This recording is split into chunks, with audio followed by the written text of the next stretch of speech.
Want to know if your jokes are ream or if your chirpsing is jokes? Well, you're in the right place. This is the Anglophenia guide to the freshest British slang. That's right, we still use the word fresh here in the UK, so don't get fresh with me about it. It's still cool. Hi, I'm Kate and this is Anglophenia. Now, just when you thought you were getting to grips with British slang, the youth or ute of today have gone and added a bunch of new words to get your head around. Now, you've probably heard most of these words before. They're just not being used in a way you might be familiar with. Yep, thanks to popular culture and social media, the following words have taken on new meanings in Britain. But fear not, this is the Anglophenia guide to using the latest British slang.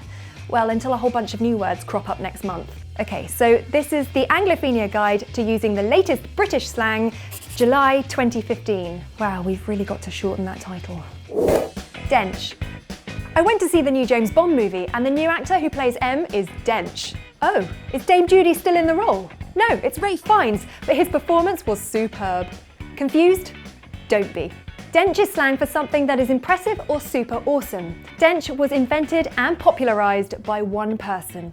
And no, shockingly, that person is not our beloved actress and national treasure, Dame Judi Dench, although I think we can all agree she is pretty dench. It was actually invented by the British grime rapper Lethal Bizzle, who claims to have coined the term whilst playing a football video game with his cousin. He would shout, "What a Dench goal!" every time he scored. After using the word for his 2010 single Dench Stamina and then featuring it relentlessly on social media and creating a clothing line of the same name, Dench quickly found its way into the lexicon of today's youths and even the dictionary. How dench is that? Ream. Look ream, smell ream, be ream, ream. I couldn't have put it better myself.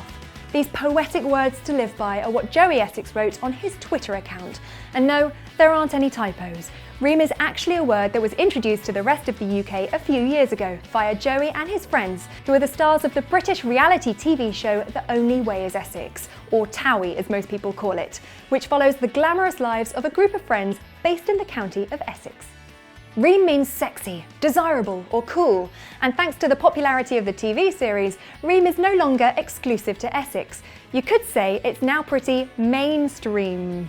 I've also come up with several spin-off shows he could do, including Living the Ream, Joey Fishing for Sea Bream, and The Cat That Got the Ream.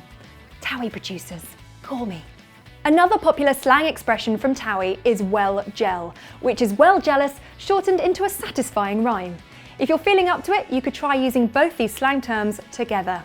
Babes, your hair's looking ream. I'm well gel. Peak. Peak can mean both something good and bad, depending on the context, and for that reason can be kinda confusing, but trust me when I say it's all in the intonation. For example, if you were secretly staring at someone's baseball cap from the top of Mount Everest and you loved it, you could say, "From this peak, I can't help but peek at that man's peak, and I've got to say, it is peak." But if you hated it, you could say, "From this peak, I can't help but peek at that man's peak, and I've got to say, it is peak." Chirpsing. Chirpsing is not the new tweeting. It is in fact a word used to describe the act of flirting with someone, or as we Brits say, chatting them up. Sharking is another slang word with the same meaning, but it's so 2014. So, if you saw one of your mates flirting with your boyfriend, you could say, "Oi, you chirpsing my fella? Back off, he's mine. Seriously, do one." They're jokes. These are not jokes specifically about nudists. Don't panic. Jokes is a slang word that is mostly used when something is funny, even if it isn't actually a joke. It's often used with the word bear in front of it, meaning really, very, or obviously. So you could say, "Ah man, that latest Anglophenia episode is bare jokes." To which I would reply, "Thanks brah, it's well dench, innit?" Meaning, thank you my friend, it is rather entertaining, isn't it? Occasionally, jokes can be used if something is ridiculous or laughably bad, but this meaning is less popular. It does, however, show just how versatile and often confusing slang words can be, and they're constantly changing, with new words being added all the time. But that's the exciting thing about slang, right? Keeps you guessing, and we'll do our best to keep you in the loop. Are there any British slang words you're curious about? Or maybe you have a particular favourite? Let us know in the comments. And remember, you can follow Anglophenia on Twitter and like our Facebook page too. This one is peak, in a good way. That one is so ream. Oh, this one is so good, I'm well gel. That one is definitely worth chirpsing.